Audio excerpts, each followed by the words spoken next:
Hey there, welcome to another episode of my winter travels. Today we are diving into snow-covered beauty of Sapporo, the vibrant heart of Hokkaido, Japan, and let me tell you, it's a wonderland. From Olympic history to mouth-watering food, we've got it all.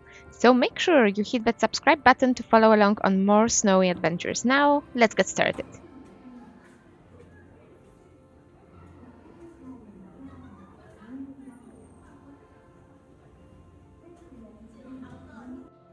Sapporo was the first Asian city to host the Winter Olympics back in 1972, and the ski jump stadium is one of its most iconic legacies.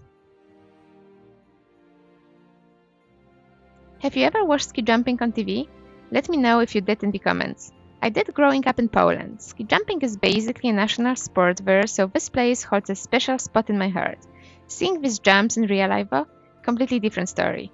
The angle is insane. If you ever thought, hey, maybe I could do this, I promise you standing here will change your mind real fast.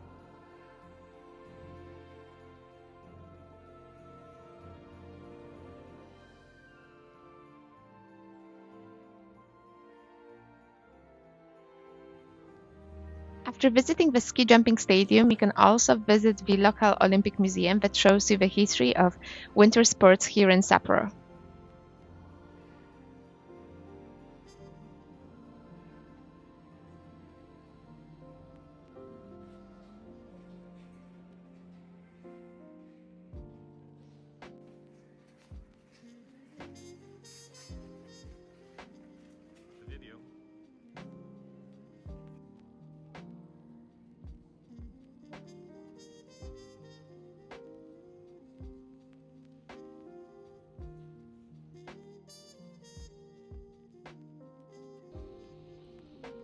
The museum here is super interactive. Think sports games where you can try your hand at virtual ski jump, hockey, or bobsled ride. Pretty cool, right? We've actually had so much fun playing these games that we spent much more time here than we initially expected.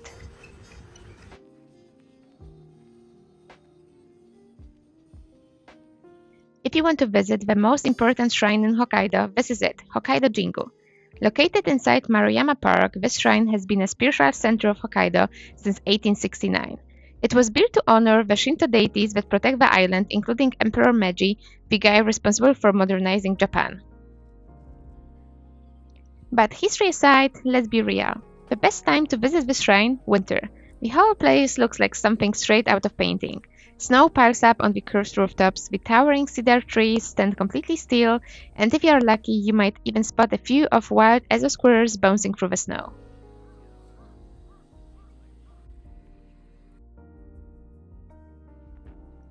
Right next to the shrine is Maruyama Park, one of Sapporo's best spots for a snowy walk. In spring, this place is packed with people doing cherry blossom picnics. In winter, it's a quiet, frozen wonderland. It's a little pocket of serenity in the middle of Sapporo. If you want the best panoramic view of Sapporo, head up to Mount Moiwa. To reach the summit, you take the Mount Moiwa Ropeway, which glides over a snowy forest straight out of a postcard. Most people come here at night for the city lights, but let me tell you, the daytime view is just as epic. From up here, you get a full 360-degree view of Sapporo, the Ishikari Bay, and even the distant mountain beyond. On a clear day, you can see all the way to the ocean, which is pretty wild when you remember that just an hour outside the city, you're in a full-on ski resort territory. At the top, there's a huge observation deck where you can take in the views. There's also a small shrine where couples can ring the lover's bell for good fortune and love. Just look at these beautiful, beautiful views.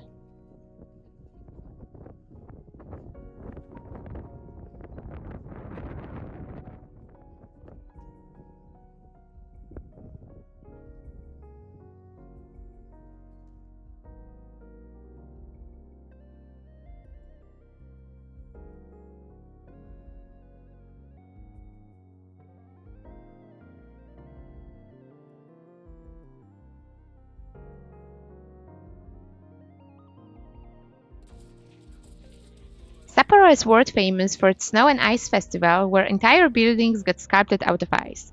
But that's so epic that it deserves its own video. Stay tuned. Sapporo at night is a vibe. Neon lights, steaming street food stalls, and cool little bar. We were lucky enough to stumble upon a live music concert. It was really, really fun.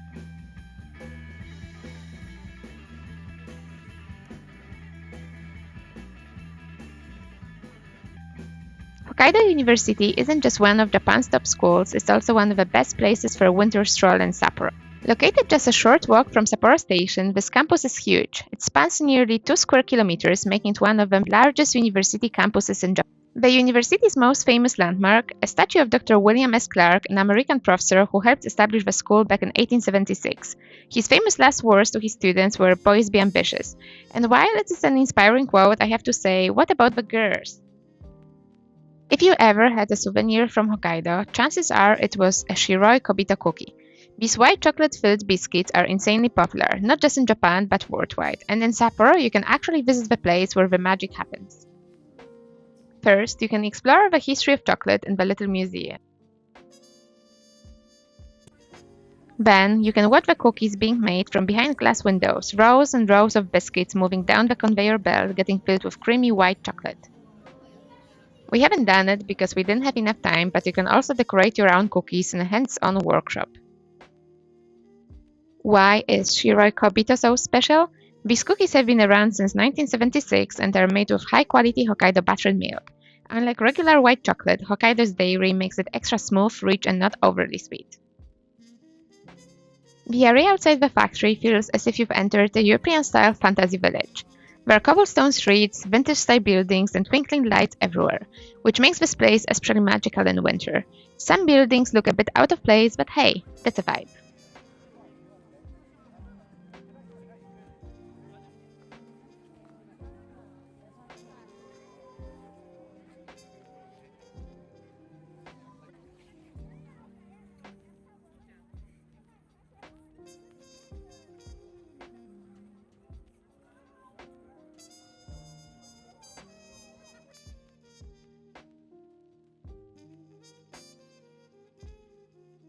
Hokkaido is known for its fresh seafood and dairy, but let's not forget one of its most famous exports, beer.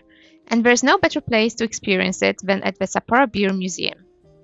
This is Japan's only beer museum, and it's housed in a former brewery from 1890, back when Sapporo was still developing into a major city. Japan is famous for brands like Asahi and Kirin, but Sapporo is the OG. The beer company was founded in 1876, making it Japan's oldest beer brand. Why Hokkaido? Because of its perfect climate for growing hops and barley.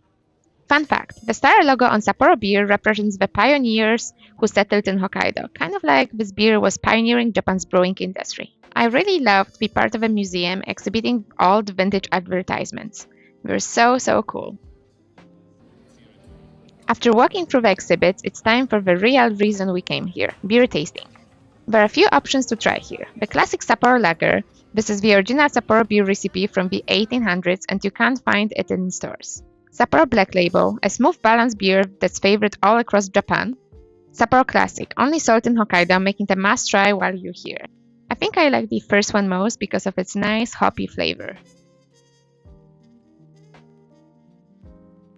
Pachinko parlors are everywhere in Japan and they are as much a part of Japanese culture as sushi and sumo wrestling. But what exactly is Pachinko and why is it so popular? Pachinko is often described as a cross between pinball and slot machines, but it's uniquely Japanese. You buy small metal balls which you then launch into a machine where they bounce around and hit certain targets. If you hit the right targets, you win more balls. The whole experience feels like a mix of luck and skill. For us, it was very confusing, mainly because we don't speak Japanese and couldn't understand most of the stuff popping on the screen. And guess what? Ed, who has never played Pachinko before, actually won some credits that he could exchange for prizes later on.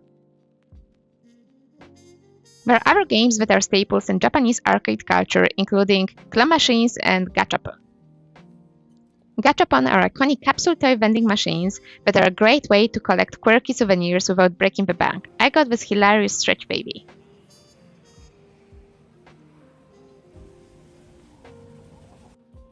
If there's one thing you must eat in Sapporo that is not seafood, it's grilled lamb, specifically Jingisukan or Genghis Khan.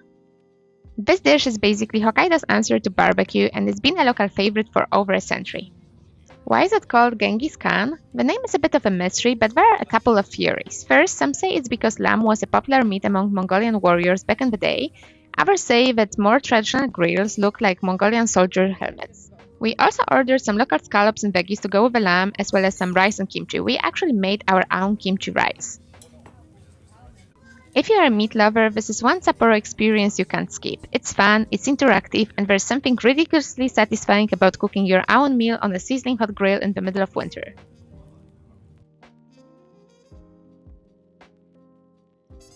Hokkaido is home to a unique dish, soup curry. Think rich, spicy broth loaded with fresh veggies and melt-in-your-mouth meat. It's like a warm hug in a food form. It's perfect after a whole day spent walking in the cold.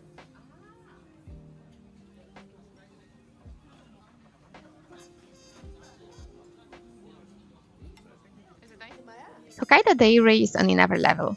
These milk tarts are buttery, creamy, and honestly dangerous because you can't stop at one. They are freshly baked all day long, and although you need to queue in order to get them, they are totally worth every minute spent waiting. They also do apple turnovers, and these are delicious as well.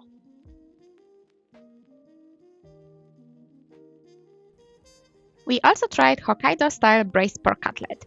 It isn't your regular katsu. In Hokkaido, they take a crispy pork cutlet, drop it into a broth, and let it soak up all the flavor before covering it in silky egg. Crunchy on the outside, soft and savory on the inside. This is the ultimate comfort food.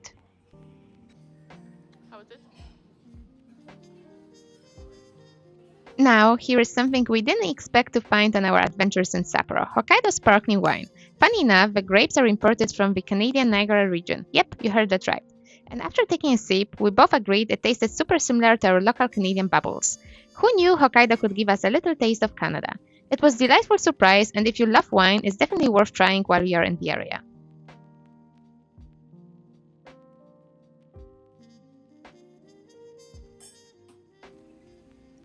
If you are looking for a perfect Hokkaido souvenir or just a sweet treat, Saturday's Chocolate is a must visit.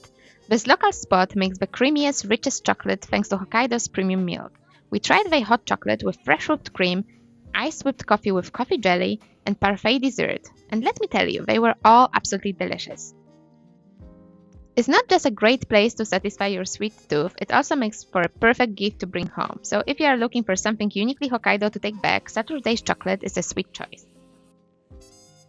You can't visit Sapporo without trying the city's iconic miso ramen. This rich, savory bowl of goodness was invented right here in Sapporo in the 1950s and has become a Hokkaido specialty ever since. What makes it so special? It's that miso braised broth, which is thicker, heartier, and more flavorful than your typical ramen broth.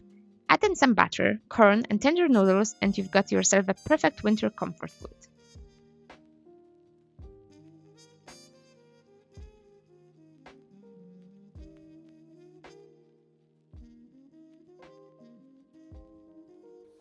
Now, for a sweet little discovery we weren't expecting, we found a local coffee shop that not only serves up some of the best brews in the city, but also delicious desserts. It had that cozy, laid-back vibe where you can just hang out and enjoy the flavors of the region. We tried some coffee, Japanese-style cheesecake, and raspberry cake, and let me tell you, they were all delicious. So, if you are looking into finding cozy spots that combine amazing coffee with tasty treats, this place was a total win, and definitely a local favorite. Not far from the coffee shop, we stumbled upon local donuts as well. Our favorite was an orange one, but they were all pretty good. It wouldn't be a complete Hokkaido experience without indulging in fresh seafood, and there is no better place to do so than at the Sapporo Nijo seafood market. This bustling market is where locals and visitors alike gather to sample the freshest fish, shellfish, and everything in between. We are talking about sweet, buttery crab and plum scallops that practically melt in your mouth. Plus, of course, uni and delicious fish. My favorites must be mackerel and amberjack. Every dish that we tried was absolutely delicious. Whether you are grabbing something to go or sitting down for a fresh seafood bowl, Nijo Market is the place to be for seafood lovers. Trust me, your trip wouldn't be complete without it.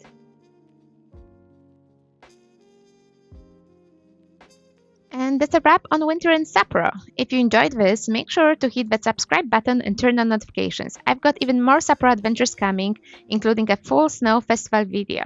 Let me know in the comments, what's your favorite winter destination? See you in the next one!